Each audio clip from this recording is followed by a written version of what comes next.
1 Coríntios 2,16. 1 Coríntios 2,16.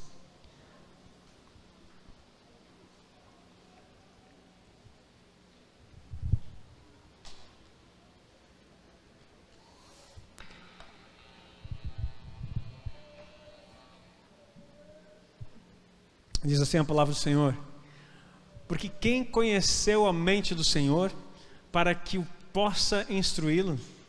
Mas nós temos a mente de... Leia comigo. Mas nós temos a mente de... Vamos ler mais uma vez. Porque quem conheceu a mente do Senhor para que possa instruí-lo?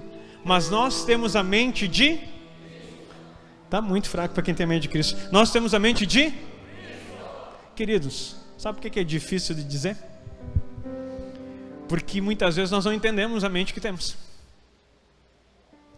Declarar um versículo, falar isso, e eu tenho entendido que nós precisamos entrar num tempo de realidade daquilo que nós professamos. A sociedade está acostumada a ser religiosa. A igreja do Senhor Jesus se acostuma com religião. E religião é presença em ambientes. Agora não é presença de Espírito. Presença de Espírito é aquilo que nós nos conectamos com o Espírito Santo de Deus. Quando Ele está aqui, nós não podemos ficar indiferentes. E aí nós nos conectamos a Ele. Peraí, pastor, mas como Ele está aqui, Ele está em nós? Ele está em nós. Mas quando nós nos reunimos, o motivo da nossa reunião não é a vida de Cristo em você através do Espírito Santo diariamente. Porque para isso nós não precisaríamos nos reunir. Quando a Bíblia fala em Hebreus 10 que não é para nós deixarmos de congregar, não está falando que há uma necessidade, uma carência humana de que a gente esteja junto. Nós não nos reunimos para suprir carências, apesar de que a igreja contemporânea tem achado que é para isso. Aquela pessoa que se reúne para suprir carência, ela está enferma na mente. A nossa reunião é para que o corpo de Cristo manifeste a vida de Deus no território onde está. Vou repetir. A nossa reunião é para que o Espírito Santo se manifeste aqui. Porque quando nós estamos juntos, nós incendiamos. E aí nós cantamos, deixa queimar o quê? Queimar o quê? Nós estamos falando daquilo que Deus tem que fazer em nós. Quando nós estamos juntos, o fogo de Deus vem. Quando nós estamos juntos, o Espírito Santo de Deus age em nós. E Ele começa a queimar tudo aquilo que não é dele em nós. Individualmente isso acontece sim, mas pensa comigo. Você botar uma brasa sozinha, foi até o tema da semana. O pessoal que está ali na oração, a gente falou sobre isso. O irmão Adenauer compartilhou isso aí, nós conversamos sobre isso. Pensa numa brasa sozinha, é uma brasa. Agora quando uma brasa sozinha, ela não incendeia. Agora quando brasas se juntam, o fogo acende, diga amém. O motivo da igreja estar reunido é isso. Então, para que nós possamos compreender quem nós somos, nós precisamos ser visitados na nossa mente pelo Espírito de Deus e compreender que o tema de hoje, da palavra que eu vou trazer para você, minha mente, um território desejado. A minha mente é um território desejado. Repita comigo: a minha mente é um território desejado. Mais uma vez, mais forte: a minha mente é um território desejado. Você sabia disso? A sua mente é um território desejado. Se a Bíblia está dizendo que nós temos a mente de Cristo, isso é um fato. Temos ou não temos? Temos. E por que que em determinados momentos da nossa vida nós agimos como se não tivéssemos? E por que que em determinados momentos da nossa vida a nossa boca fala totalmente contrário àquilo que é a mente de Cristo? E queridos, eu quero falar com você hoje, Igreja do Senhor, a respeito da sua vida. Independente da circunstância que você passe, a sua mente, como é? A palavra de Deus diz que a boca fala do que está cheio o coração. Sabe o que é coração na Bíblia? Já ensinei isso aqui. O que é o coração na Bíblia? A nossa alma. Sabe o que é alma no grego? Psique. Sabe o que é psique? Mente. A tua boca vai falar aquilo que tua mente está cheia, aquilo que teu coração recebeu, porque descer para o coração é ouvir. A mente nós dividimos ela mais do cognitivo, aquilo que você aprende muita coisa aqui, mas isso aqui fica no espaço humano. Lembra que nós estudamos o homem tripartido, que nós somos espírito, alma e corpo, e falamos a respeito de uma mente que nós temos, e essa mente é a sede da nossa inteligência, é a mente, as emoções e as vontades. Na alma está a nossa mente, as nossas emoções e as nossas vontades. Isso já é matéria dada aqui nessa escola. Uma igreja que tem um mestre para ensinar, eu sempre trato como conteúdo já dado. Quem estudou aqui? Quem já participou de escola? Só isso. Eu vou perguntar de novo, acho que não entendo a pergunta. Meia dúzia foi para a escola, eu fico preocupado assim. Quem frequentou a escola aqui, levanta a mão. Ah, glória a Deus, agora a igreja inteira. Lá não havia um momento que você aprendia e depois tinha que fazer as benditas, e para alguns era quase que maldita prova. E a prova, apesar de que algumas pessoas pensam que é um lugar para reprovação ou para ralar um aluno, a prova, na verdade, a sua essência é para que você seja aprovado. Falamos semana passada a respeito do quê? Provações, para que nós sejamos aprovados. Agora, quando falamos do território da nossa mente, que é um lugar desejado, eu quero dizer para você, como está a sua mente? Se ela é um território desejado, eu quero dizer para você, ela é desejada por muitas pessoas. A sua mente é desejada. Apesar de que você não ache muitas vezes que sua mente é uma coisa brilhante, eu quero dizer para você que ela é, porque quem tem a mente de Cristo tem uma mente brilhante, diga amém. Viu como a gente tem dificuldade? Quem tem a mente de Cristo tem uma mente brilhante. Se tu tem a mente de Cristo, a tua mente é brilhante, porque Cristo está nela e todas as coisas são possíveis através disso. Quando Jesus diz que Ele é o caminho, a verdade, a palavra traduzida ali é realidade e a vida, Ele está dizendo que eu sou o caminho para que a realidade se manifeste e você tenha a vida. Ou seja, a realidade do céu tem que se manifestar aqui. Não é a sua realidade, não é a realidade das suas percepções mentais, é a realidade do céu na terra. E como que a realidade do céu desce para a terra? Através da sua mente. E que mente é essa? A mente filosófica? Não, a mente psicológica? Não, a mente sei lá do que? Não, a mente de Cristo. Porque só a mente de Cristo pode trazer o céu para a terra. Aplauda o Senhor, faça alguma coisa e entenda a palavra dessa noite. É a mente de Cristo que traz o céu para a terra. Pastor, mas é que tem dificuldade, tem coisas acontecendo que estão além do nosso controle. Graças a Deus por isso, porque enquanto estiver no teu controle, depende do teu braço. Agora, a partir do momento em que está fora do teu controle, depende da ação sobrenatural de Deus. Aí, a mente de Cristo que está em você começa a trazer realidade aquilo que não existe. Não está existindo, traz para a realidade em nome de Jesus, pela mente de Cristo que é em você. Aleluia! Você precisa trazer para a realidade. Nós não somos religiosos, nós falamos palavras de poder. As minhas palavras são espírito e vida. Espírito e vida. Espírito e vida. Para que haja espírito e vida, caminho, realidade e vida. Se tem espírito, tem um caminho e vai ser realidade e vai trazer vida até a quem está morto. A igreja precisa acordar para os sentidos. A tua mente é um território desejado. A filosofia quer a tua mente, a psicologia quer a tua mente, as academias querem a tua mente, deturpam a mente do jovem. O jovem ele frequenta um semestre de uma faculdade, infelizmente, no meio acadêmico no Brasil, infelizmente, as mentes são roubadas por ideologias. E até mesmo pessoas que têm a mente de Cristo são confundidas nesse território. Eu quero dizer para você, estabeleça cercas ao redor do teu território que é a tua mente. E essas cercas, esses escudos é a tua fé. O escudo da fé impede o avanço do maligno sobre esse território que já pertence ao Senhor. Jesus já conquistou a tua mente e deu para você a mente de Cristo. Por que você deixa que Satanás utilize ela? Espera aí, pastor, mas o senhor está dizendo que Satanás utiliza a minha mente? Não utiliza. Então deixa eu te dizer o primeiro tópico que eu quero falar com você aqui. Entregue sua mente ao inimigo e você será aliado das trevas. Entregue sua mente ao inimigo e você será aliado das trevas. Como assim, pastor? Eu tenho a mente de Cristo. Sim. Mas se você não usa, se esse território não é explorado e você entregar para o maligno, quem que vai usar? A tua boca fala do que tua mente pensa. Provérbios às vezes foge o versículo, mas fala que como o homem pensa em sua alma, assim ele é. Como ele pensa em sua alma, assim ele é. Não é o que estou falando, é a Bíblia. E se a boca revela o que o coração está cheio? Na semana passada falamos sobre provações e dificuldades. Basta uma provação e o crente mostra quem ele é de verdade. Mostra uma dificuldade, basta uma dificuldade, e você declara em alta voz em quem você confia.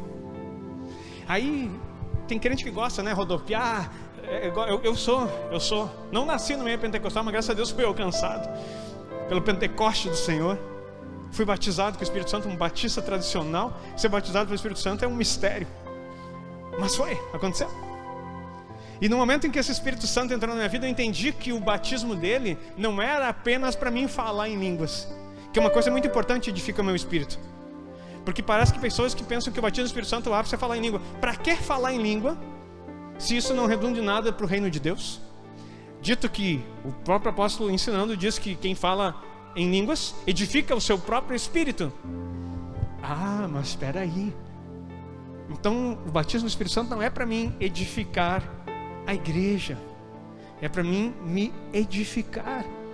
Primeiramente, as línguas são para que o meu espírito seja edificado. Exatamente.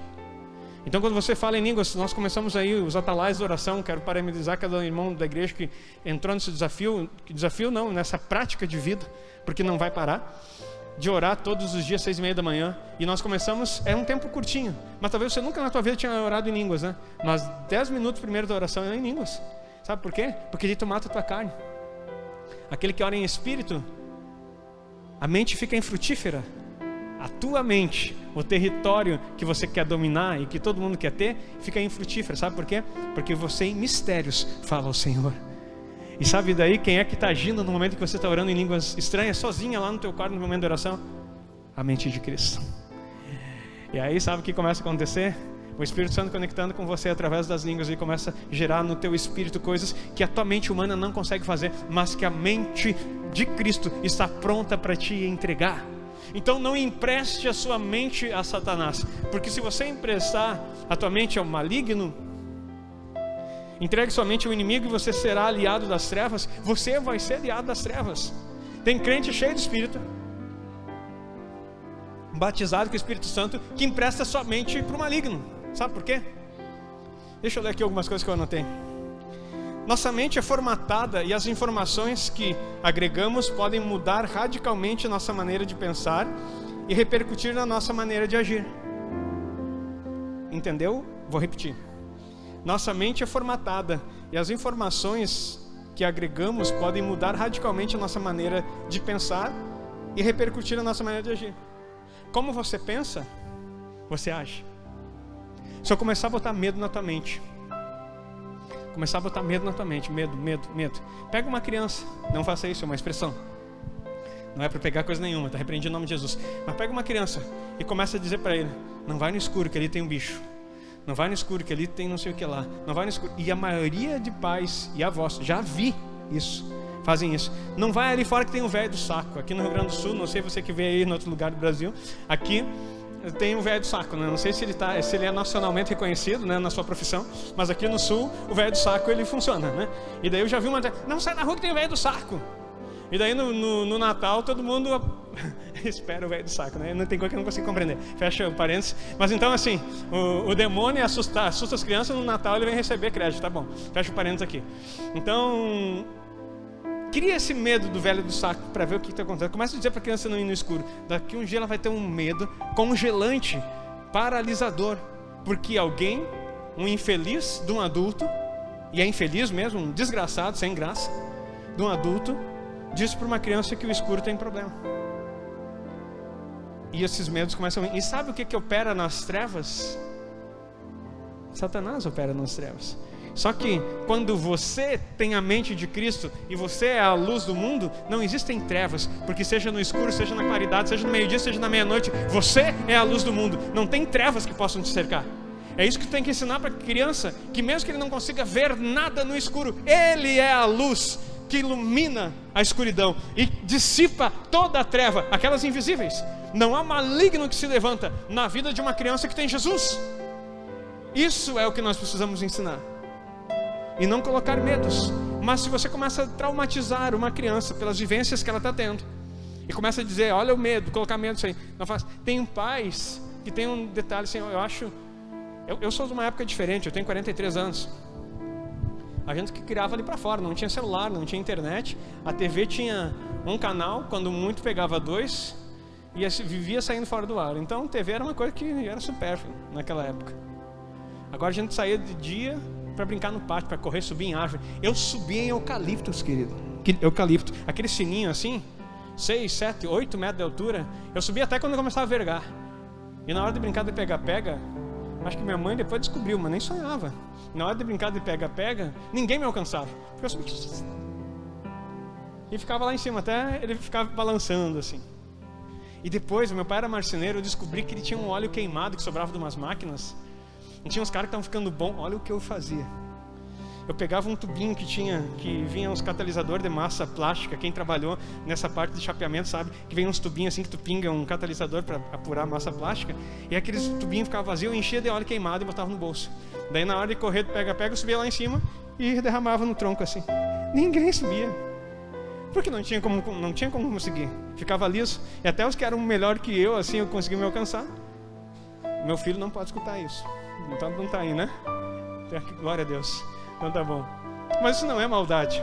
É só expertise. Queridos, então, imagina se minha mãe dissesse assim: Agnaldo, não sobe nessa árvore, tu vai me cair. Tu vai quebrar um braço, tu vai quebrar uma perna, tu vai quebrar... E a maioria do pessoal, uma criança sobe numa cadeira e diz: não vai cair daí, tu vai bater a cabeça, tu é capaz de morrer. Queridos, ninguém morre de cair numa cadeira. Talvez num eucalipto de 8 metros, possível, né? Mas não tinha ninguém que dissesse para mim que não podia. E a minha mãe e o meu pai sempre foram incentivadores. Eles sempre disseram que a gente ia conseguir fazer as coisas. A gente era de uma família, veio de uma família muito pobre, com bastante necessidade. Eu sempre conto que nós morávamos numa casinha de 2 cômodos e 3 filhos. E aquilo que a gente dizia que ia ser, meu pai e minha mãe incentivavam e diziam: vocês vão ser. Vocês vão ser. Nunca recebi um não no aspecto, não aquele que para tolir as peripécias, recebi um monte. Não só não, que o não vinha sempre acompanhado de uma cinta, de um chinelo voador, porque a mãe era ninja, né? Ela jogava, ela tinha um chinelo que hoje em dia chamam de melissa. No meu tempo não é que chamava aquele negócio. Quando ela dava aquilo na nádega da gente, assim, ficava desenhadinho, os quadradinhos, chupava assim, ficava roxo depois.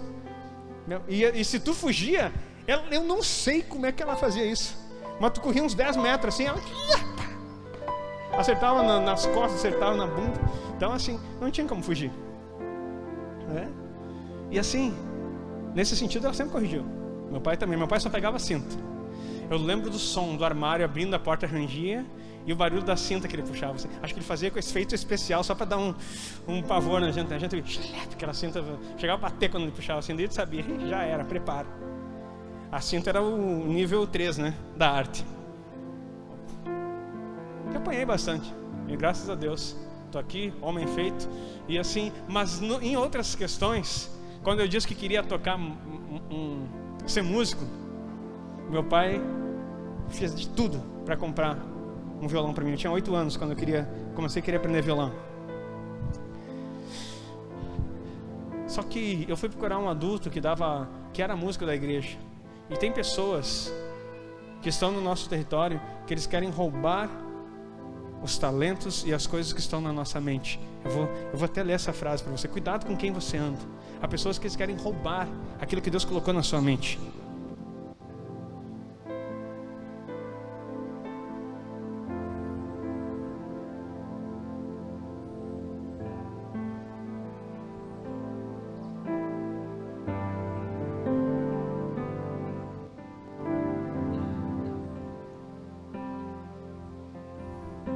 Há lugares onde vivemos, os lugares onde vivemos podem nos fazer saudáveis ou anular coisas poderosas que nascemos para fazer e trazer contribuições relevantes para a nossa sociedade. Os lugares onde vivemos podem apresentar pessoas que vão roubar coisas poderosas que Deus colocou na tua vida. Aquela pessoa disse para o meu pai, deu o violão mais caro que existia na época e disse: não, se o menino quer aprender. Ele era o único grupo de música que tinha na igreja na época. se o menino quer aprender, tem que comprar esse violão aqui. 3 filhos, a simplicidade. Meu pai é marceneiro, só ele trabalhava, a mãe sempre foi uma trabalhadora da casa, cuidando de nós. Ele deu aquele valor lá. Meu pai não teve condições. Eu só fui conseguir aprender violão com 12 anos. Com 12 anos. Porque eu já tinha 12 anos e não dependia muito assim nesse aspecto. Aí eu mesmo, um dia fui na casa de um irmão da igreja e eu vi que ele tinha um violão em cima do armário. E estava lá empoeirado. E daí a gente naquela época tinha que pedir uma autorização para tudo, meio tinha uma certa criação que às vezes não é muito benéfica. Mas graças a Deus isso nunca foi tolhido. Eu falei com o pai, olha, tem um violão lá. E daí eu cochichando daquele jeito, puxando o pai com um jeito discretamente, tentando ser discreto, na cabeça da gente tentando estar sendo discreto. E aí o irmão da igreja disse assim, o que ele quer? Não, ele viu o violão lá em cima. E daí quando ele deu a atenção, disse assim, eu quero aprender violão. Daí ele disse assim, que tu tem violão? Não, não tenho violão. Ele disse assim, se tu quiser eu te empresto. Era o que eu precisava. Queridos, só que esse irmão morava a 4 quilômetros da minha casa. E ele emprestava assim, eu pegava o violão, fazia o curso, voltava e devolvia para ele. Da casa dele até a escola de música eram mais 2.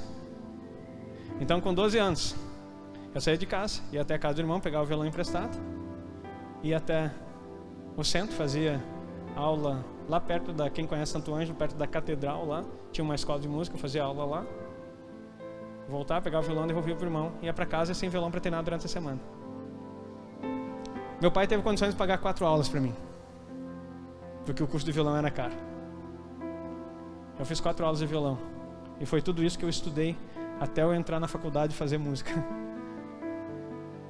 com professores. Mas queridos, não tinha internet, não tinha nada, mas no meu coração tinha uma vontade de romper com as coisas. Então a nossa mente não pode amaldiçoar. Eu podia me queixar da vida e ficar dizendo, por que esse irmão não me dá o violão? Aí eu fui pedir o violão uma vez pro meu primo, e o meu primo, na hora que eu fui pedir para ele, o violão estava sempre encostado lá. E daí ele tinha começado um curso de violão. Daí, de fato, ele é músico hoje em dia, um artista músico, ele desenha muito bem. Quando alguns vêem na live, aquela minha xícara que tem as minhas fotos ali, aquela caricatura, é ele que fez. Um bom músico, ainda não se entregou aos pés de Jesus. Um dia tu vai ver isso aí, primo. Ó, espera, teu dia vai chegar. Um dia talvez esteja tocando aqui comigo. E aí não tive essa oportunidade de ter um violão para treinar. Mas quando venceu os 4 meses, meu pai parou e eu descobri por que ele não me pagou mais o curso. Porque uma semana depois que eu parei de fazer o curso e não tinha violão para ensaiar, meu pai me chega em casa com um violão que ele comprou para me dar de presente. Queridos, hoje como músico que sou há 28 anos, eu sei que aquele violão era o melhor que meu pai podia me dar na época. Mas era o pior violão que existia, queridos. Pensa num violão, desculpa a expressão, apenas um violão bagaceiro, assim, para te aprender a tocar. Coisa ruim. Isso, bagaceiro é coisa de gaúcho, tá? Uma coisa que não tem muita serventia, assim, muito ruim, pesado, difícil. Empenado era o braço e nós não sabíamos. Violão de aço, ruim para quem está começando a estudar. Comecei a estudar a música. E queridos, num determinado momento, meus dedos ficavam roxos até a ponta, de tanta força que eu tinha que fazer. Toda a pontinha, até a primeira curvinha, a primeira falange do dedo arrochava. Eu não sentia de tanta dor. Eu queria, eu me esforçava e treinava todo dia, mas não conseguia fazer a pestana, porque era muito afastado as cordas do violão. Daí um dia eu tentei, chegou a me dar cãibra nesse músculo aqui, de tanto tentar fazer. E eu comecei a chorar e disse assim, pai, pode devolver o violão, pode vender, porque eu não vou conseguir. Eu acho que violão não é para mim. Daí o pai disse assim, filho, tu não pode desistir. Esse era o teu sonho.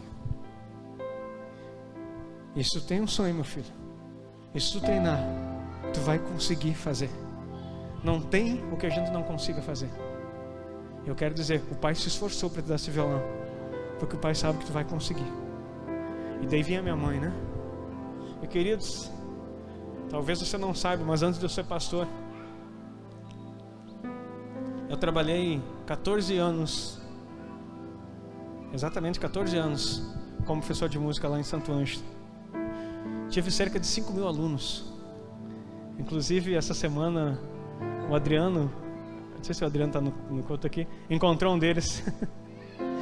Encontrou ele, disse que conhecia, e foi bem legal. Essa adulto hoje em dia, foi quando era adolescente, ele foi meu aluno. Pré-adolescente, que tinha uns 11 anos. Então estão tudo espalhados lá por Santo Ângelo. Vários deles estão músicos profissionais hoje em dia. Queridos, sabe por quê que eu estou contando isso aí para você? Porque eu podia ter pegado aquele violão e espraguejado, dizer: esse violão é uma porcaria, tu me dá esse caco, isso aqui não presta, não posso aprender. Quando eu vi que eu não ia conseguir, eu achei que o problema estava em mim. Mais tarde eu fui descobrir que o problema não era no violão. Daí meu pai me mostrou algo chamado autorresponsabilidade. Se você quer, você consegue. Aquele que é doente mental, que tem doenças, afligidos sem a mente de Cristo, com a mente nesse mundo, ele foge da autorresponsabilidade. E ele sempre procura um culpado para suas mazelas e para os seus fracassos. Eu quero te ensinar algo nessa noite. As suas escolhas são exatamente suas responsabilidades. Vou repetir: as suas escolhas são suas responsabilidades. Ninguém é culpado pela sua vida e pelos resultados que você tem ou não tem nela. Amém? É difícil de dizer amém, né? Porque a gente ama achar um culpado para as coisas. Mas eu quero dizer para você: ninguém é culpado. Entretanto, Deus é diretamente relacionado com as suas escolhas. Deus está intrinsecamente relacionado às suas escolhas. Quando? Quando você tem a mente de Cristo. Então, querido, se algo deu errado, sabe quem você tem que... Eu vou usar uma expressão forte aqui. Sabe que você tem que culpar? Deus. Mas espera aí, pastor, repete de novo, que eu acho que eu não entendi. Culpar Deus? Sim. Tu quer culpar alguém? E você quer fugir de algo da responsabilidade? Faz que nem Adão. Foi a mulher que tu me deste. Esse é o destino do homem caído e do homem carnal. Quando ele não consegue entender o quanto ele é falho, limitado, ele procura alguém para culpar. E daí quando ele culpa uma pessoa, há um alívio no seu interior de dizer: não, eu só passei por isso porque fulano, porque ciclano, porque minha mãe, porque meu pai. Eu só passei por isso porque meu pai deu um violão ruim. Culpa do meu pai. Se ele tivesse me dado um violão, por que ele não me deu um Taylor desse aqui para mim começar a estudar?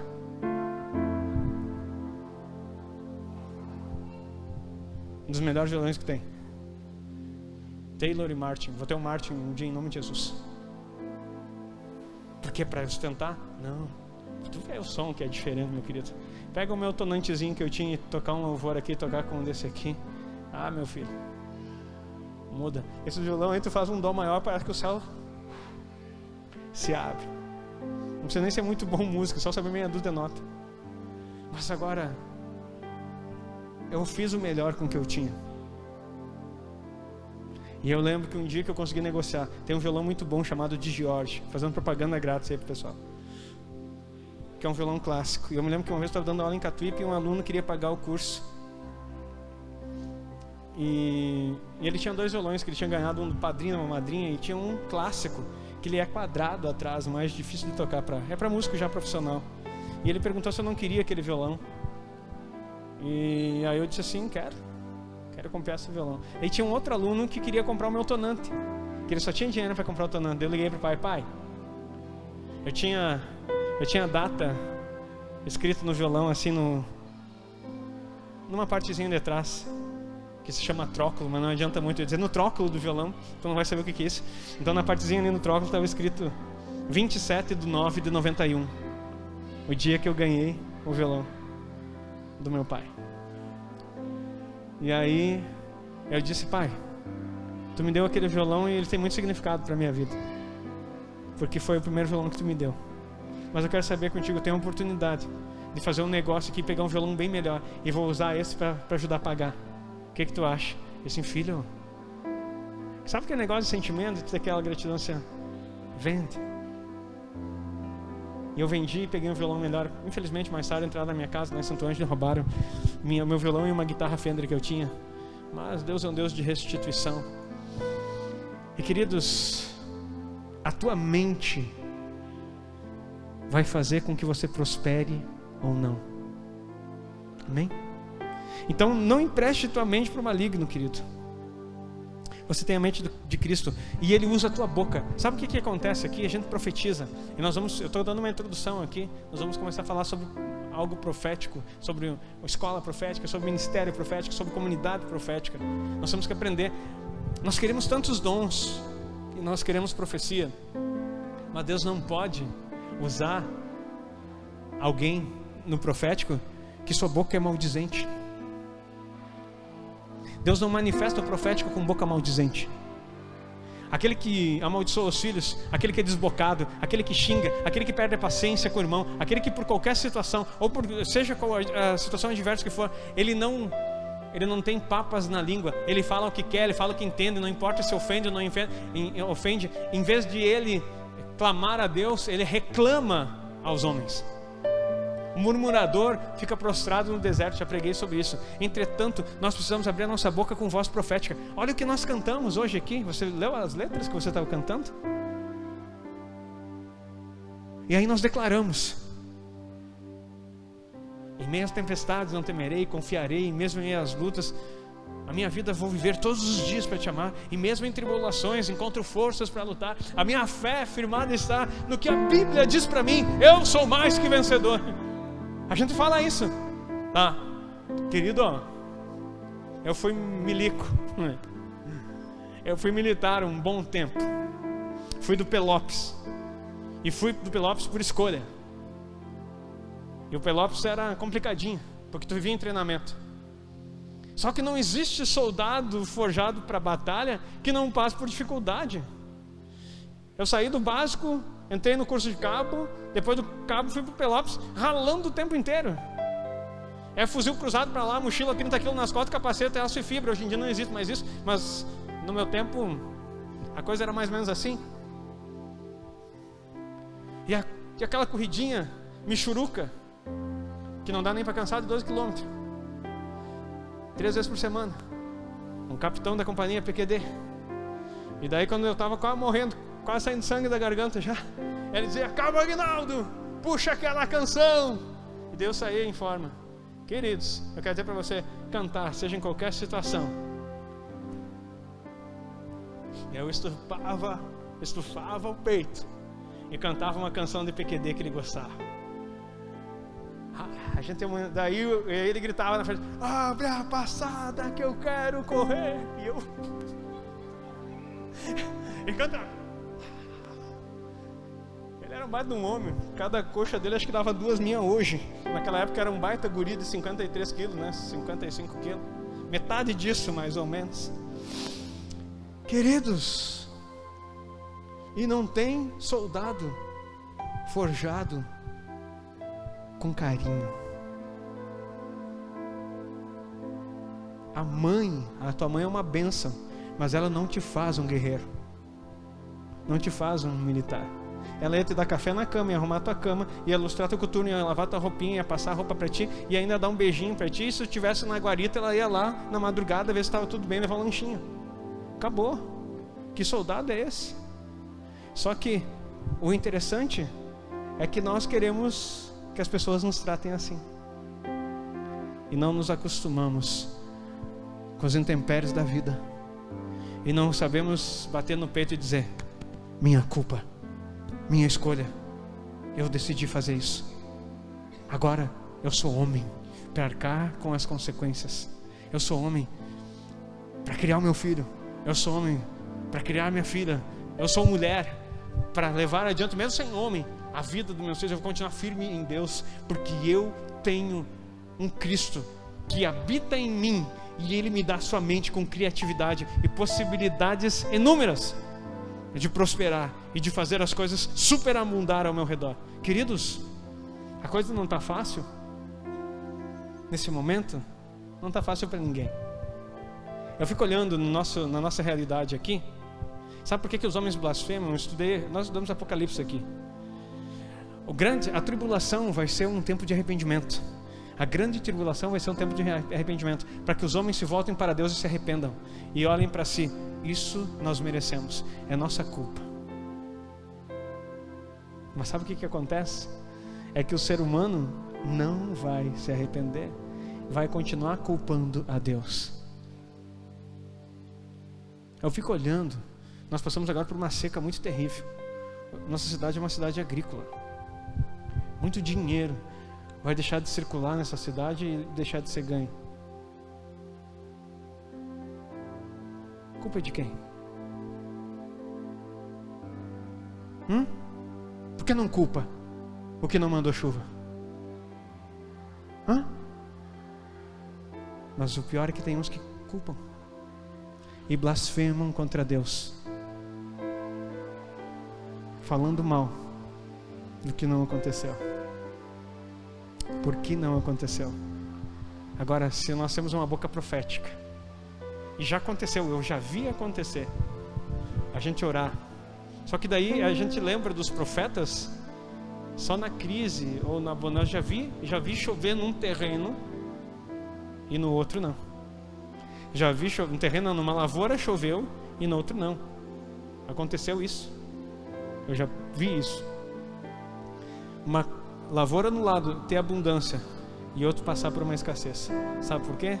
Porque homens que creem no profético declararam sobre a sua terra prosperidade, pisaram no seu território dizendo: Senhor, esse território não me pertence, é teu. Fizeram votos dizendo: Senhor, quando prosperar, parte disso aqui, tudo é teu, mas eu quero, além daquilo que eu já sou fiel, eu quero fazer transbordar os teus celeiros. Senhor, a terra é tua, tudo que tu pode produzir aqui, eu sei que eu vou ter em abastância, eu posso dar muito mais, posso ajudar o necessitado, fazer o que quiser. Homens de verdade são homens votivos, são homens comprometidos, são homens que não estão preocupados com o seu umbigo, mas estão preocupados em mudar a sua geografia. São homens como Jesus, que sendo dono de tudo, abriu mão para que você e eu estivéssemos aqui hoje.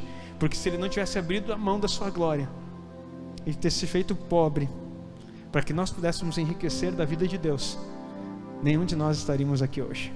Nós temos um modelo, esse modelo é Cristo, e mais do que ele ser algo que nós mencionamos, ele tem a mente dele implantada em você. Diga amém, aplauda o Senhor, faça alguma coisa, porque ele continua sendo o mesmo. Queridos, a tua mente é um território desejado. Segundo aspecto, segundo item, como você quiser, seu crescimento em todas as áreas depende do conteúdo mental que você possui. Seu crescimento em todas as áreas depende do conteúdo mental que você possui. Aquilo que está na tua mente é o que vai fazer tu crescer em todas as áreas. Lembra que eu estou falando aqui há um tempão sobre isso, sobre prosperidade, sobre crescimento, sobre Deus. Prosperidade é crescer em todas as áreas. Então, o teu crescimento em todas as áreas, ou seja, a tua prosperidade depende do conteúdo mental que você tem na tua mente. E querido, a prosperidade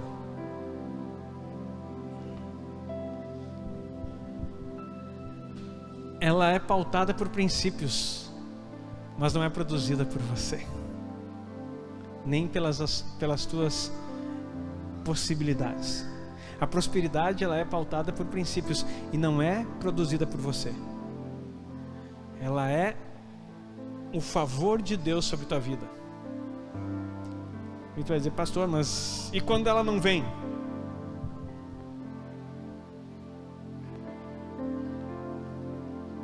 E quando a lavoura não dá?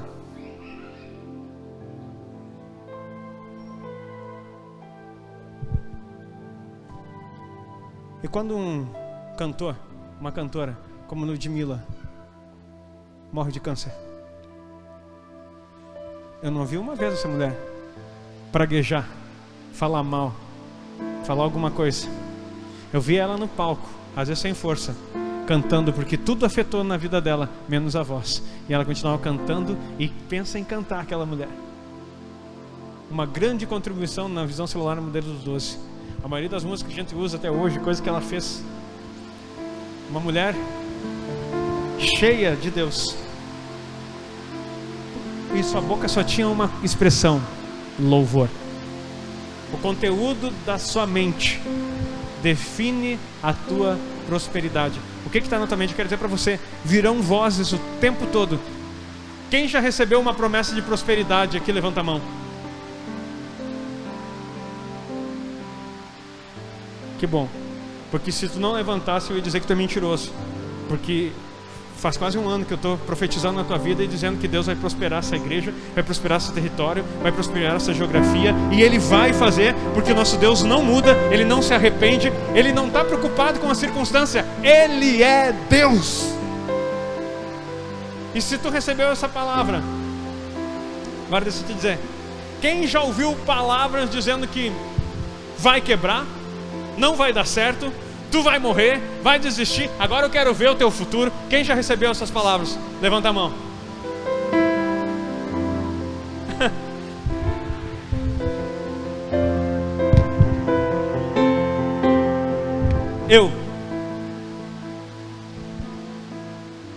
A primeira palavra que eu recebi quando eu cheguei aqui em Giruá, eu estava andando, barbudo, cabeludo, meu cabelo era quase pelo ombro. Eu estava uma calça mais despojada, que eu ia sentar ali no centro na época tinha skatista aqui em Giruá, e eu pregava na associação dos skatistas em Santo Ângelo. 150 skatistas tinha lá, cadastrados na associação, e eu pregava lá, eu era pastor de jovens, e eu com aquele estilo, barbudão, a barba ainda não era branca, 11 anos atrás. E aí, um dos retornos, eu sentava lá, gurizado andava de skate, eles iam para trás da rampa, até pouco tempo tinha essa prática, eles acendiam um cigarro de maconha lá atrás, eu esperava baixar aquela fumaça, né? Não interferia neles, depois que eles estavam tudo legal, né? Na cabeça deles, eu sentava lá e batia um papo com a gurizada, e perguntava o porquê das frustrações e evangelizava. Depois ia para casa e voltava a pé, deixava o meu carro lá na casa, na frente da casa do irmão Vanderlei, e fiz isso em 2009, de abril até novembro. Novembro a gente veio e começou a igreja aqui, quase uma vez por semana, às vezes 2 vezes por semana eu vim aqui, e passava uma tarde evangelizando os jovens aí. Depois o pessoal dizia assim: meu Deus, como veio, quantos jovens vieram para essa igreja, né? Do nada para ti, que não orou, que não profetizou, que não andou por lá, mas eu estava desde abril semeando para colher. Depois quando veio, glória a Deus, do nada para quem não trabalha, porque nada acontece do nada. Tudo que tu quiser conquistar é gerado no mundo espiritual primeiro, diga amém, na mente de Cristo que tem em você. E aí quando eu estava voltando, queridos, perto onde é o Boticário aqui na nossa cidade, todo mundo sabe ali, um homem que eu nunca tinha visto na vida me atacou e olhou para mim, botou o dedo na minha cara assim: o que tu está fazendo aqui? Eu olhei até para trás para ver se não conhecia o cara, para ver se ele não estava. E daí ele chegou bem próximo de novo e botou o dedo na minha cara e disse assim: tu pensa que mais uma igreja nesse lugar vai fazer diferença? Já tem 65 igrejas nessa cidade e nada acontece. Não vai acontecer nada tu vindo para cá. E daí passou por mim e foi. Queridos, se eu fosse como muita gente é hoje em dia, eu ia para casa chorando e dizia: não vai dar certo. Até o diabo falou para mim que não vai dar certo. Queridos, a boa notícia é que o diabo é derrotado. Aleluia. E é o pai da mentira. Quando ele saiu dali, yes! Voltei para casa e na primeira semana eu disse para o meu pastor: vou ir para Giruá, de mudança. E ele: como? Já? Ele disse: sim. Daí eu contei a história. Agora eu sei que se o mundo espiritual se incomodou, é porque Deus tem uma grande obra para fazer naquele lugar. Aleluia. Quero dizer para você, querido, se o mundo espiritual está incomodado nesse momento com a tua prosperidade, não ouça a voz do diabo. E o diabo não se apresenta com guampa e tridente. Ele se apresenta com pessoas, às vezes da própria família, com irmãos da própria igreja que se deixam usar, com pessoas que ficam soprando no teu ouvido a desgraça antes mesmo dela acontecer. Elas profetizam calamidade antes de ver a ruína. E querido, e se tudo quebrar, se tudo for demolido, se a árvore for cortada, aí eu me lembro da palavra que diz: a esperança para a árvore, ainda que cortada, ao cheiro das águas brotará. Como renovo, renascerá.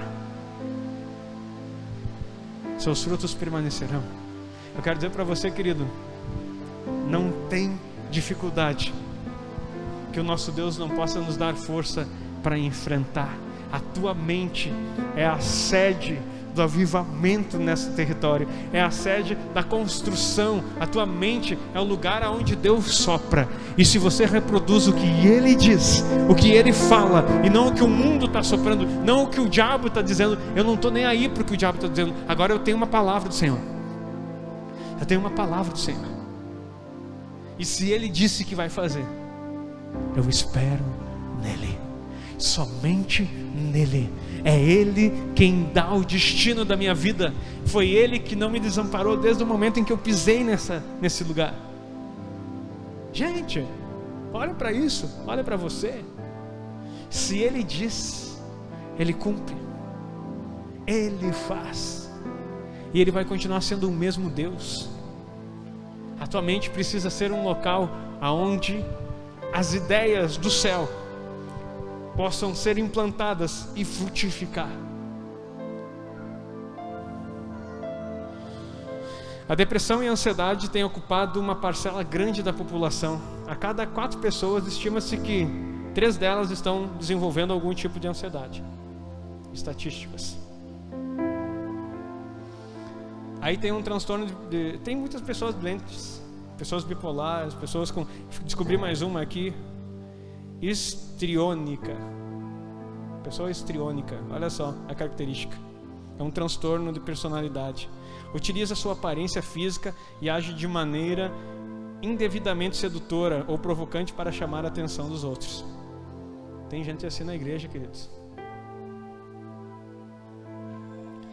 Ela com frequência age de forma submissa para reter a atenção dos outros. Sedutora, de forma quase indecente, e submissa.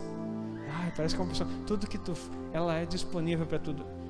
Isso é um desvio de personalidade, uma doença. E que nós que temos discernimento espiritual também, que junto com essa doença vem uma tal de pombagira, ou o espírito de Jezabel. Queridos, isso está no meio da igreja. Dessa aqui não, de qualquer igreja, porque é a característica da sociedade hoje em dia. A mente ocupada com problemas. Então, urge que nós, Igreja do Senhor, nos apropriamos da mente de Cristo que temos e venhamos a reproduzir isso. Amém? As mentes doentes entregam seu território que um dia conquistaram e não lutam mais por novos territórios na sua vida. Olha só, a mente doente, daí tinha ali um bipolar também, umas características, mais outras doenças que são comuns hoje. Nós vamos adiantar aqui. As pessoas com doenças na sua cabeça, elas entregam suas conquistas. Sabe quando você entrega sua conquista? É quando Deus diz que você é e você ouve aquele que diz que você não é. Não é possível, pastor. Eu vou te contar uma historinha rápida. Lá em Números, Moisés mandou 12 espias olharem lá a terra. E Deus disse: olhem a terra que eu vou dar para vocês por herança. Eles foram lá, viram que a terra era extremamente boa, trouxeram um fruto da terra, um cacho de uva que 2 homens precisaram carregar. E aí quando chegaram para dar o parecer, eles disseram: não, a terra de fato é boa, mas os habitantes de lá são gigantes. Nós parecíamos como gafanhotos para eles. Nós seremos esmagados, nós seremos exterminados. Plantaram medo no povo. Israel todo deixou de possuir a sua conquista. Apenas 2 homens de um povo inteiro que saiu do Egito entraram na terra: Josué e Caleb. Caleb sobe num elevado e começa a dizer: ei, Deus disse que vai nos dar, possuamos animosamente essa terra. Sabe uma coisa? Tinha 45 anos nessa época. Descobri que os caras por 40 acho que estão maduros para começar a entender e acreditar nas coisas que Deus fala e a querer conquistar de uma forma sobrenatural aquilo que o Senhor mandou para fazer. Antes dos 40 a gente é meio imaturo. Depois dos 40 a gente começa a amadurecer. Eu quero dizer para você, você já passou dos 40? Dá uma sinalizadinha assim para mim ver. Quem já passou dos 40? Glória a Deus. Nossa, bem de leve. Bem de leve. Sabe o que eu quero dizer para você? Você está pronto para as conquistas que o Senhor tem para te entregar. Você tem sobre você uma unção poderosa que o Espírito Santo de Deus vai te capacitar. Pastor, mas eu tenho 30. Eu tenho. Calma, querido, tu está no processo. Lembra que Jesus só conquistou uma coisa: o mundo. Dos 30 aos 33. O que tu tem conquistado? Então, eu estou dando uma margem para o pessoal que demorou um pouquinho para entender. Agora tu que chegou nos 30 está pronto para ganhar o mundo inteiro. Aleluia. Então, quando eu cheguei nos 30, eu disse: agora o meu ministério começa. E de fato começou. Vim para cá com 32. Fui ordenado aproximadamente com essa idade. Queridos, tem tanta coisa que eu anotei aqui para falar para você. Então, as suas conquistas não podem ser comprometidas. Quando você fala, quando você ouve o que os outros falam mal, você perde aquilo que Deus já te deu. Ei, sempre, escute, sempre fique com a palavra de Deus. Sempre. E quando você não perceber as coisas se movendo, fique na palavra. Fique na palavra. A gente canta até a música do Jó lá, né? Eu não canto, mas o pessoal escuta, eu vejo os crentes cantando, né? Jó, como pode ainda adorar? Música é pegando. Canta, abandona o teu Deus. Cara, não vai abandonar nada. E aí? A gente precisa compreender o que Deus tem para nós, queridos. A gente precisa entrar na dimensão das coisas de Deus com maturidade. Se Jó suportou e teve tudo em dobro, eu quero dizer para você, tudo que a Bíblia te ensina e você precisa aprender, tudo aquilo que o Satanás te rouba vai ser restituído 7 vezes mais. Eu vou falar de novo. Se um dia o diabo entrar para roubar na sua vida, ele vai ter que se restituir 7 vezes mais. Ele vai devolver. Não tem como. Ele não pode ficar com aquilo que não lhe pertence. Agora, se você ainda é um homem de princípios, falei isso semana passada, que primicia, que dizima e que oferta, ai, aguarde. As provações são para o teu crescimento. Ninguém pode tocar no que é do Senhor. Ninguém pode tocar no que é do Senhor. Inclusive você. Aqueles que são do maligno, o maligno não. Aqueles que são do Senhor, o maligno não lhe toca. Por fim, quero encerrar aqui com vocês, mas é um fim prolongado. Invista na sua mente e saia da estatística dos adoecidos. A sociedade é instrumento do diabo na colaboração para roubar, matar e destruir. Quando você acha que você vai achar alento em algum lugar, engana o céu. Só tem um lugar onde você é construído na mentalidade de Cristo, aos pés da cruz. É na oração, é no teu momento com o Senhor. Filipenses capítulo 4, a partir do verso 6. Como nós construímos a nossa mente então? Para que nós tenhamos esse triunfo e o nosso mente, um território desejado, seja apenas aproveitado pelo Senhor. Ele já é dono, mas Satanás também está desejando pegar a sua mente. Não estejais inquietos por coisa alguma, antes as vossas petições sejam em tudo conhecidas diante do Senhor pela oração, segura o versículo, súplica e ação de graça. Vou te dar um segredo hoje. Não esteja ansioso por coisa alguma. Está com algum problema? Está com alguma situação? Ei, tu é crente, tu tem a mente de Cristo. Para de murmurar, para de falar, para de ficar ouvindo os outros que não tem nada a ver com a tua vida. Existe um lugarzinho chamado quarto, que toda casa deve ter um. Até na casa que eu morava, que era 2 cômodos, tinha um. Era o quarto, e a sala, cozinha e sala de estar, tudo mais. O quarto era de todo mundo. Mas sempre tem um quarto. Não tinha porta no quarto, era uma cortina que dividia os 2 ambientes. Uma cortininha bonitinha que a mãe deixava sempre limpinha. Então, mas tinha um quarto. E nesse lugar chamado quarto, eu quero dizer para você, lá você encontra com o teu Senhor em secreto. E o teu Pai que vem em secreto te recompensa. Se você não tem momentos a só com Deus, dificilmente você vai conhecer o Deus que você diz que conhece. Você vai continuar sendo religioso. Agora entra no teu quarto, fecha a tua porta, e o teu Pai que vem em secreto vai te recompensar. Ore, mas ore mesmo. Não fica dizendo, o que quer orar só em público é fariseu. Quer falar palavra bonita, não estou nem aí porque tu fala. Porque oração não é retórica. Oração é abrir o coração para Deus e colocar nele toda a sua confiança. Diz, Senhor, Tu é meu Senhor. Oração é adoração, oração é louvor. Oração é você entrar na presença dele, pegar um violão ou botar uma música e ficar dizendo um momento, Senhor, eu te adoro, eu te amo. Obrigado, Senhor, por tudo que o Senhor é. Oração é você pegar e fazer declarações a teu respeito, dizendo, Senhor, é pegar Efésios 3, Colossenses 3 e ficar declarando aquelas palavras que o Senhor diz que você é. Obrigado, Senhor, porque eu sou santo, porque eu sou aceito, porque eu sou amado, porque eu sou regenerado, porque eu fui salvo. Todas as coisas que o Senhor começa a falar. Obrigado porque eu sou abençoado, porque todas as bênçãos estão na minha direção. Isso é oração. Mas e aí? É só isso? Não.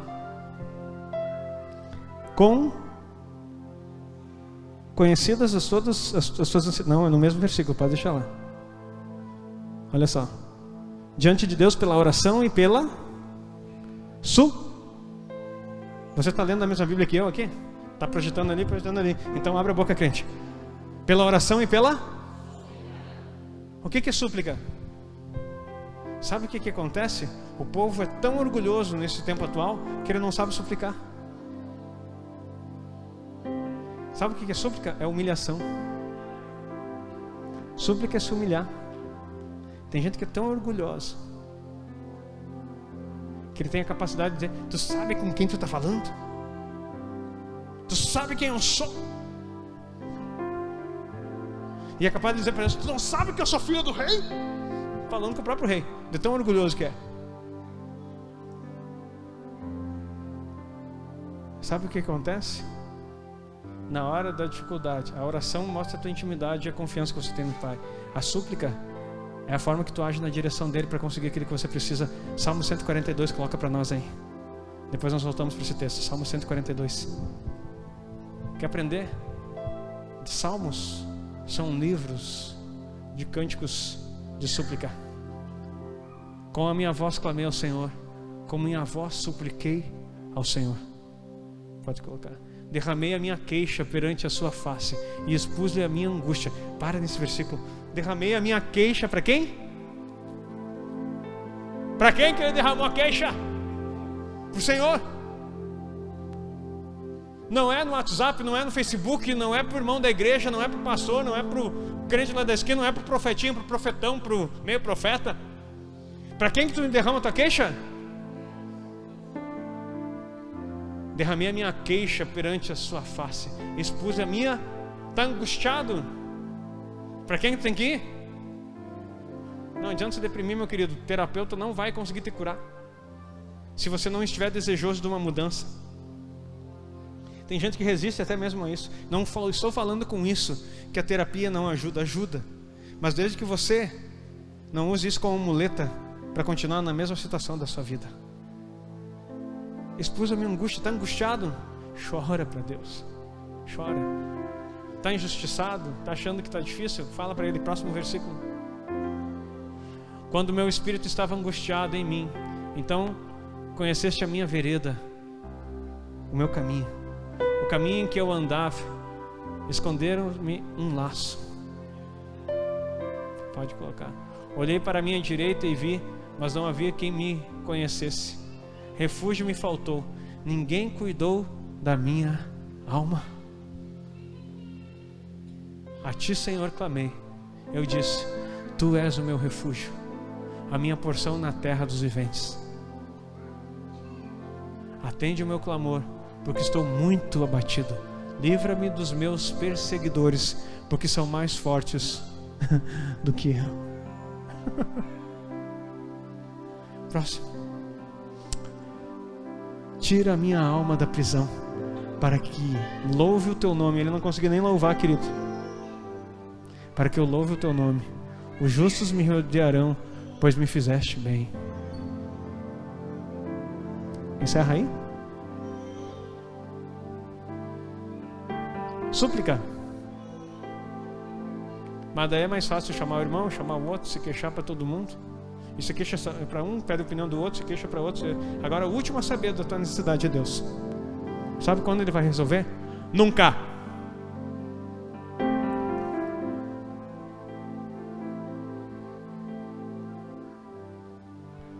Nunca. Nunca. Agora coloca para Ele. Derrama o teu coração. Faz tua súplica. Mas não acaba aí. Voltamos para Filipenses 4.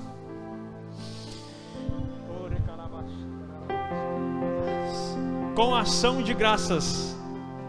Aí sabe o que acontece? Tu ora, tu tem intimidade, tu adora, tu fala, e de repente tu entra num momento de súplica e diz: Senhor, num momento da angústia, Senhor, eu estou abatido, eu estou assim que não estou aguentando mais, eu preciso de Ti. Eu só tenho o Senhor, porque eu já procurei ajuda com as pessoas que estão ao meu redor, os justos que andavam comigo. Eles não me ampararam. Ninguém me ampara. Não tem ninguém para olhar, ninguém está me socorrendo, ninguém está dando bola para mim. E ainda os meus perseguidores estão aumentando, Senhor. O que eu faço? Eu entrego a Ti a minha alma, porque eu confio em Ti. Pronto. Depois disso, sabe o que tu faz? Ação de graças. Ação de graças. Pode deixar ainda ali. O que é ação de graça? O que é ação de graça? Tá. A igreja sabe o que é ação de graça? Deixa eu dar licença aqui. Rodrigo, vem cá, por favor. Ensina para a igreja aqui, só diz para nós aqui, porque o pessoal esqueceu. Eu não vou sair daqui para não sair da câmera. Oferta. Muito obrigado, aplauda o Senhor. Como assim, pastor? Nada a ver. Como nada a ver? Tudo. Ação de graça. Uma ação de graças. Ninguém agradece. Obrigado, Deus. Obrigado. Não é dizer muito obrigado. Ação. Uma ação de graças. Você leva uma oferta. Tu chorou, tá angustiado, tá com dificuldade em alguma coisa, tu apresenta uma oferta ao Senhor. Ponto. E sempre no momento de dificuldade, é o momento. No momento da tua dificuldade, deixa eu te ensinar um outro princípio. No momento da tua dificuldade financeira, inclusive, é o lugar onde você deve mais ofertar. Não, pastor, não faz sentido. Faz sentido.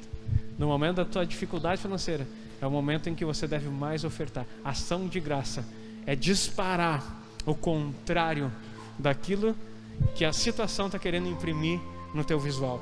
Você anda por fé ou anda por vista? Você anda por fé.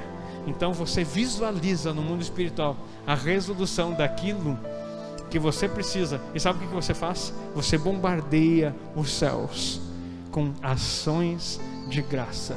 Ações de graça. Eu não estou falando de volumes voltados do volume, porque você está em crise. Talvez você tenha o pouco que tenha, mas seja fiel no pouco que você tem, mas seja fiel e ainda faça oferta. Daí você começa a dizer assim: pastor, mas você não tem base. Eu vou te dar uma base bem simples. A viúva pobre estava chegando no templo, no gasofilácio, Jesus sentado observando. Ela deu tudo que tinha para o seu sustento naquele dia e depositou como oferta, com alegria. Ah, mas é louco, eu tinha que ter comprado alguma coisa para comer. Querido, vou te ensinar um princípio.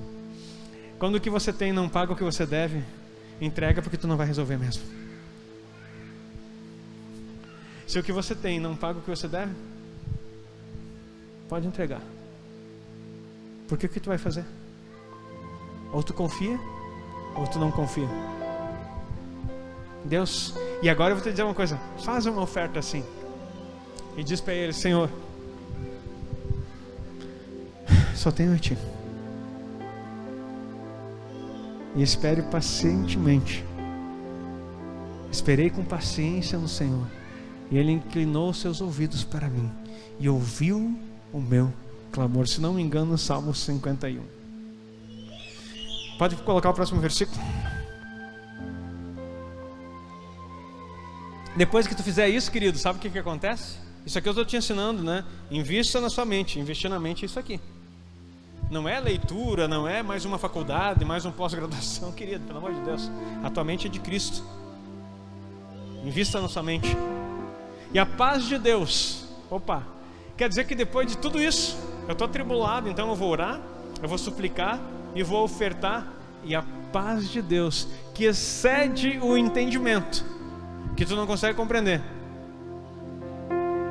guardará os vossos corações e os vossos pensamentos. Aonde? Em Cristo Jesus.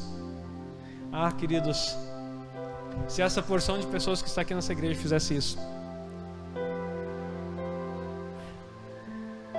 nós mudávamos uma geografia. Eu estou pregando aqui sobre conquistas faz um tempo, e sobre uma geografia nova que nós queremos ter, um território transformado. Só que a geografia principal que precisa mudar é a nossa mente. Porque se nós continuarmos com a mesma mentalidade, a gente vai continuar reproduzindo o que o mundo está falando. A gente vai repetir que nem caturrita, que nem papagaio, o que o inferno grita na boca do ímpio. A igreja do Senhor reproduz o discurso do ímpio. Em vez de dizer, está repreendido, essa seca não vai quebrar a cidade, essa situação difícil não vai acontecer, isso não vai entrar no nosso território, esse Covid não vai matar mais pessoas, essa pandemia ela vai parar sim em nome de Jesus. Daí a pessoa diz, não vai, olha o que está acontecendo, olha os índices, eu te repreendo em nome de Jesus, porque acima dos índices está o meu Deus Todo-Poderoso, e Ele sabe o momento certo em que Ele vai agir e vai liquidar. Mas enquanto isso, eu vou profetizando e dizendo, vai vir saúde para o nosso território, vai vir prosperidade para o nosso território, vai vir abundância para o nosso território. A igreja do Senhor vai prosperar sim, em nome de Jesus. Nós vamos vencer sim, nós vamos avançar sim, porque não é eu dizendo, mas diz o Senhor a nosso respeito. Eu sei o plano que tenho para vós, planos de bem e não de mal, para dar o fim que vocês desejam. Ele sabe exatamente o que você precisa, e Ele sabe, Ele já viu o futuro, Ele já nos colocou nos lugares celestiais assentados com Ele. Ele sabe, queridos, do nosso desejo de ter uma escola aqui. Ele sabe da necessidade de crianças aprenderem princípios bíblicos. Ele sabe, mas e você sabe? Você acha isso necessário? Você se importa? Você ora? Você está preocupado com os teus filhos? Você está preocupado com os teus netos? Você está botando essa questão diante do Senhor, dizendo, Senhor, vem com provisão, vem com prosperidade. Eu estou vendo uma varredura da mão de Deus em direção da igreja, que ela está crescendo em todo o Brasil. Mas no nosso território aqui, hoje comentava com alguns irmãos a respeito de Santa Catarina, o que está acontecendo. Não tem igreja em Santa Catarina que não está prosperando, e crescendo, e conquistando, e comprando lugares, e vencendo, e fazendo coisas grandiosas. E Deus fazendo. Eu gosto, hoje não tenho acompanhado muito, não tenho tido tempo, mas gostava de acompanhar o Luiz Hermínio, Luciano Subirá, ali o apóstolo Medina, que nós conhecemos, pastor Eduardo Reis.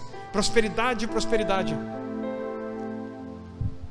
E vai dizer, é uma unção, pastor, que está sobre eles, que nós não chegamos aqui porque eu sou um... Não é unção, é boca, é língua. A igreja precisa ler Tiago capítulo 3. Se algum membro do corpo escandaliza, corta e lança para longe de ti. Se o problema é a língua, corta. Se ela não fala a bênção, é melhor não falar. A tua boca pode trazer bênção ou maldição. Nós precisamos avançar.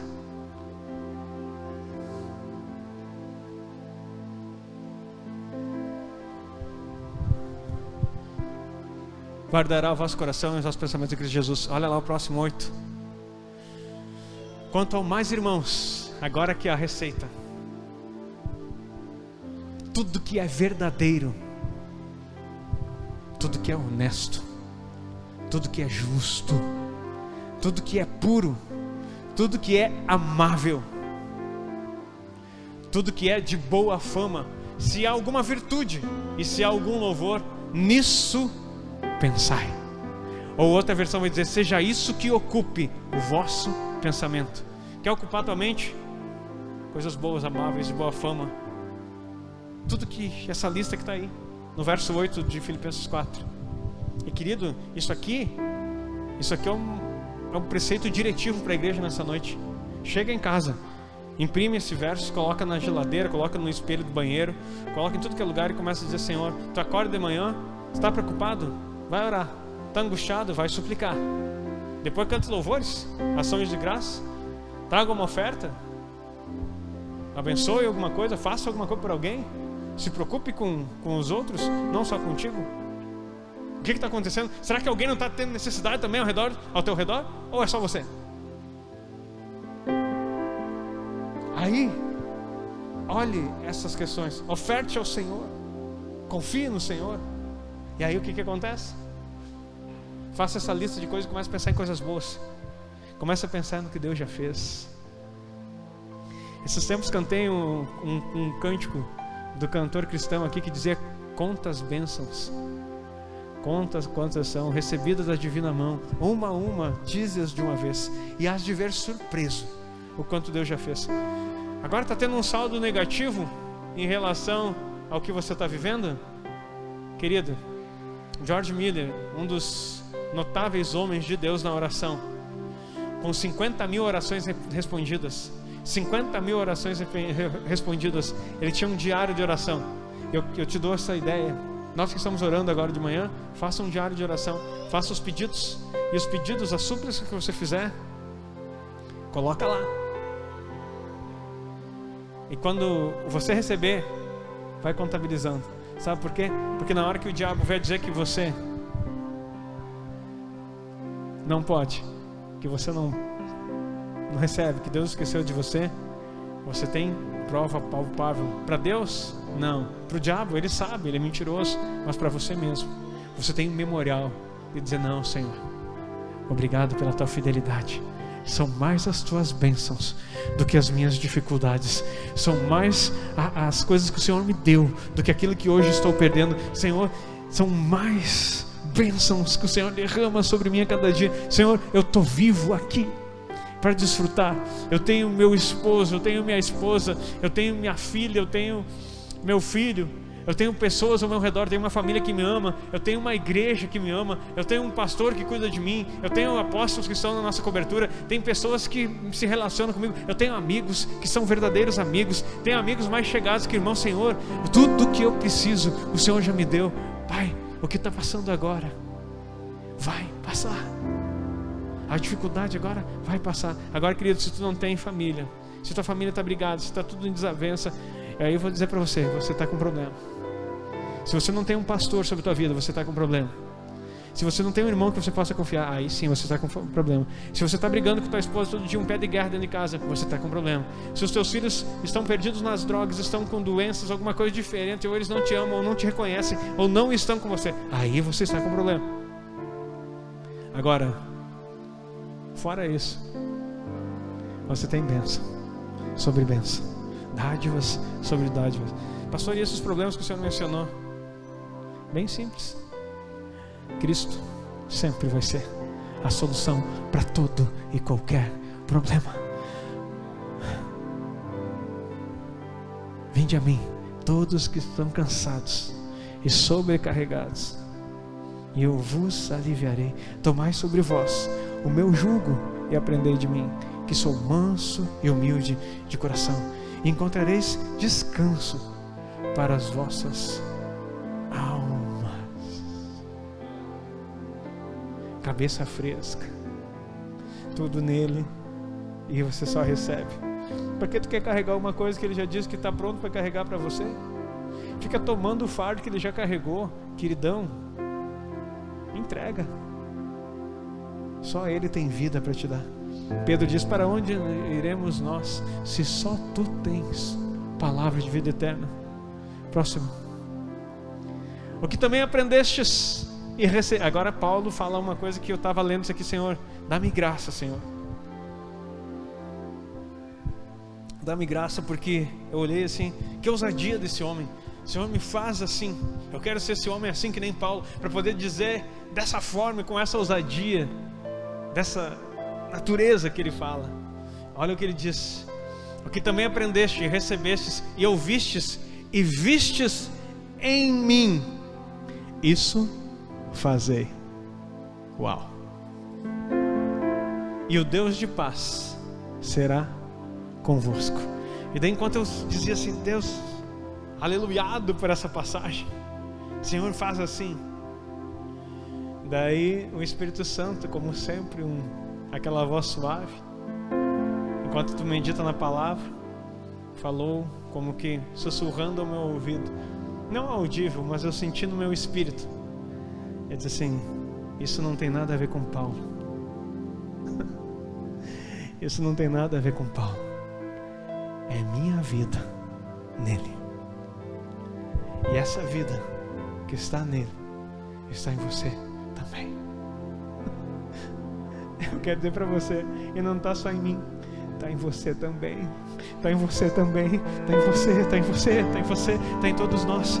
Porque você, tendo o Espírito de Deus e a vida de Cristo no seu interior, o que também aprendestes e recebestes e ouvistes e vistes em mim, isso fazei. E o Deus de paz será convosco. Nós temos vida de Deus, nós temos vida de Cristo no nosso interior. Podemos ter nossas falhas, mas aquilo que está em você é muito maior do que o que está no mundo. E você é exemplo para essa geração tão perturbada, cuja mente está sendo atacada. A tua mente é um território desejado, mas nessa noite, acima do que o diabo deseja para destruir, a tua mente é desejada por Cristo, porque Ele já te deu a mente dele, e Ele quer que você permaneça com ela nele, em nome de Jesus.